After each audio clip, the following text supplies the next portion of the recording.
This is Cody Davis. Subscribe to Sporting Icons for the latest boxing news. Peace. So on this video, I want to give you a full fight schedule for the Bellew Haye rematch, or Haye Bellew rematch, part 2, however it is you want to call this event. Of course, both sides have their own way of naming this event, but anyway, it's not important what it's called. The important thing is that it's on Sky Sports box office, so yes, you're going to have to pay the pay-per-view for it. And it's a sellout arena at the O2, and a rematch that a lot of people were hoping for happened. Of course, the build-up to it has been a little bit, should we say, stale for quite some time. A lot of that could be due to the fact that it was took a long time to get signed originally for the rematch, and then ultimately that rematch got postponed, and now here it is. So maybe a lot of people weren't confident if it was going to happen, but here we are. We're on the eve of it. Today is going to be the weigh-in. I probably won't cover the weigh-in too much unless something happens, but who knows what's going to happen in that one.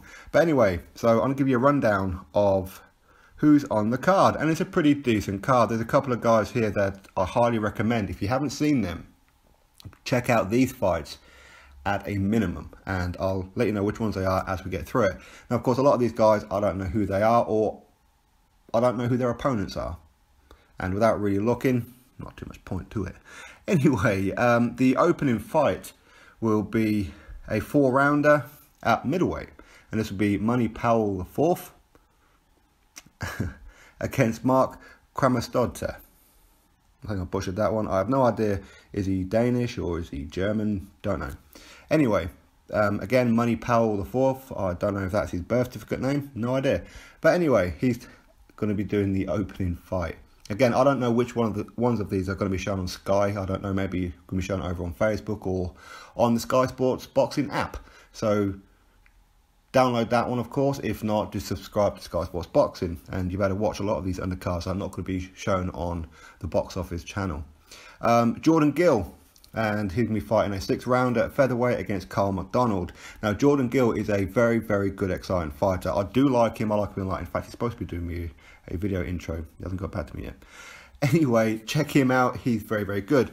Cody Davis, the Welshman, he's making his, is it his 3rd or is it his 4th? I'm not sure. I think it may be his 3rd pro fight. Obviously, he's just signed under Haymaker Ringstar Promotions as well. And he's very, very good. He's fighting a 4-rounder at light heavyweight against, holy moly, who is that? Presmlaslow Gorgon. Okay, don't know. But either way, Cody Davis, I like him a lot. He's trained by Gavin Rees. You guys would have seen me pick him as one of the prospects for the future, as for sure. And of course, on the intro for this video, right? So Cody Davis, check him out. Honestly, check him out. He's very, very good. I said this will be a heavyweight, light heavyweight, sorry. Check out Cody Davis. Also on this one, a bit of a surprise addition, to be honest, Luke Campbell. Last time he had a fight out was against Jorge Linares, where a lot of people had him winning that on points. It's debatable, no doubt about it, but ultimately it goes down officially as a loss to Jorge Linares. Very, very good fighter, and he's going to be fighting a 6-rounder at super lightweight against Troy James. Now, again, it's surprising the fact that he's going to be in a 6-rounder, and it's surprising that he's so far down the pecking order on this card as well. But clearly this is just a case of him getting back. Obviously, he's had some kind of family issues all around that Linares fight as well, which obviously a lot of people didn't know about until literally the day or day after the event. So he's taken a bit of time out. So this is just him getting back into it, I suppose. Getting ready for a big fight. Who knows? Maybe against Crawler or someone like that. That would be an interesting one, wouldn't it? So yeah, Luke Campbell is on this undercard. Again, big surprise about that one. Also on this one is a guy for the future, no doubt about it. Signed by Anthony Joshua. Anthony Joshua is his manager. And it is Joshua Buatsi. Again, another light heavyweight contest, a 8-rounder against Stefan Cuves. Don't know anything about Stefan Cuves, to be honest, but Joshua Buatsi is a crazy, crazy nice guy. But in that ring, he goes all out predator. Absolutely brilliant. And again, this is only his first handful of fights, this one as well. So check out Joshua Buatsi. Definitely one that you guys will be talking about in the future, or of course we will be. Now we get into the really good ones where both sides, so obviously the first half of them are for guys to have tune-ups or that kind of thing. Now we're getting into fights that you could probably argue 50-50 fights all the way, right? And this will be John Ryder taking on Jamie Cox in a super middleweight contest, a 12 rounder, of course. And to be honest, I can probably see this going 12 rounds. Both of these guys are fantastic talents. I like both of them. I'm really, really on the fence as to who's going to win this one.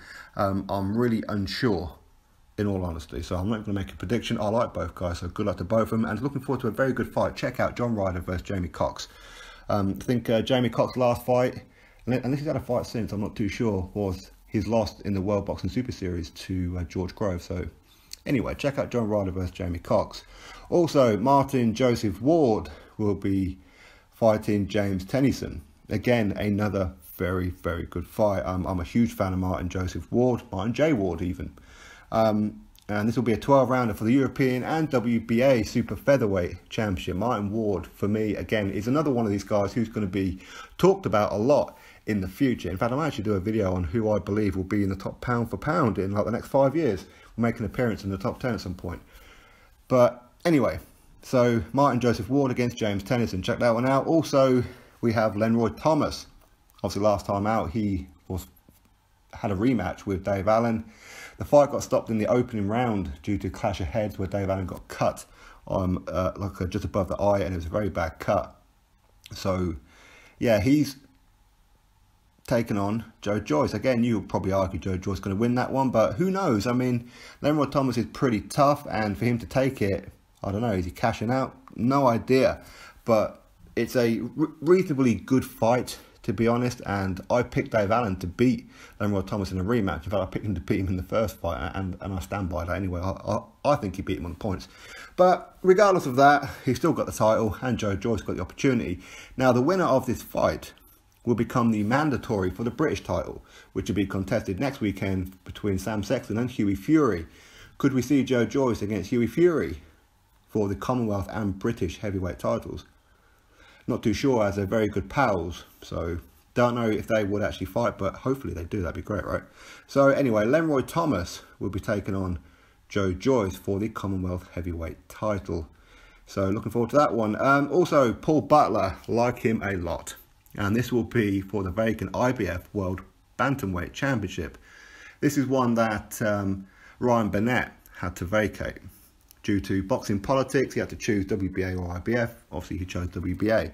So he vacated this title. Now, for me, this is a strategic move by Eddie Hearn, I believe. So Paul Butler will grab this IBF and then have a unification against Ryan Burnett, potentially next fight. This is what I think is going to happen. Who knows? I could be way off the mark on this one. But either way, Paul Butler is fighting for the IBF World Bantamweight Championship against Emmanuel Rodriguez. Again, very, very tough, hard fighter. And while I favour Paul Butler, I wouldn't be surprised at any kind of result in this fight, to be perfectly honest with you. Obviously, I know a hell of a lot more about Paul Butler. I really like Paul Butler than I do Emmanuel Rodriguez. But either way, again, a world title fight. So, the main event, Tony Bellew versus David Haye, the rematch at heavyweight, of course. Both of them looking pretty good, both looking pretty trim. I haven't seen the weigh-in yet. I'm not too sure what time it is. It's now 11:30 a.m. right now. I'm not too sure what time the weigh-in is, so I'll probably check out that later on, but not really do a video on it unless something happens, as I said. So, who wins this fight? Don't know. Obviously, it's a grudge match. David Haye has been pretty calm on the build-up to this one, but you can just sense he wants to hurt Tony Bellew. This isn't just a case of he's going to go in there and win. If David Haye goes in there and puts on a boxing clinic and beats him quite comfortably over 12 rounds, I'm going to be very, very surprised.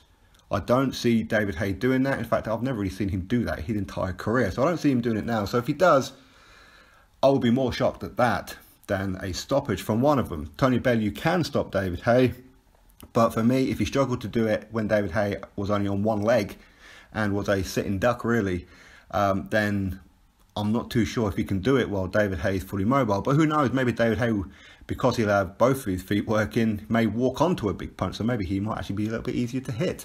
Maybe he'll overcommit. I do expect this fight to be a bit cagey to start with. I really do. I think if any one of them is going to be aggressive, it's going to be Tony Bellew in the opening round. But again, just like the first fight, I wouldn't be surprised if David Haye ends up chinning him in round number 2 or 3, so very, very early rounds. I wouldn't be surprised at all. I'm not too sure if Tony Bellew's getting a little bit rattled. Don't know. I like Tony Bellew. I like him a lot. You guys know that. Of course I do.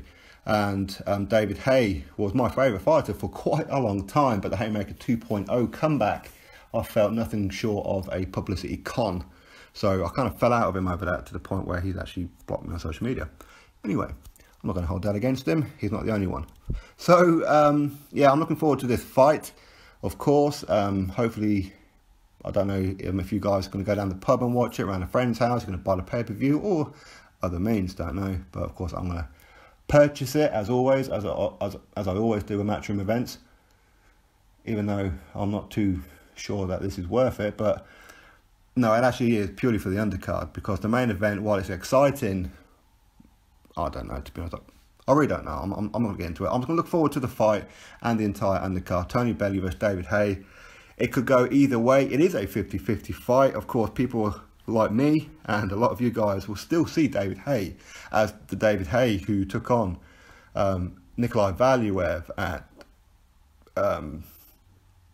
all these other guys, Derek Chisora and Vladimir Klitschko. Of course, he lost that one. Although, interesting fact though, the last time David Haye walked to the ring first was against Vladimir Klitschko, and what happened? He pulled his toe out at the end of the fight.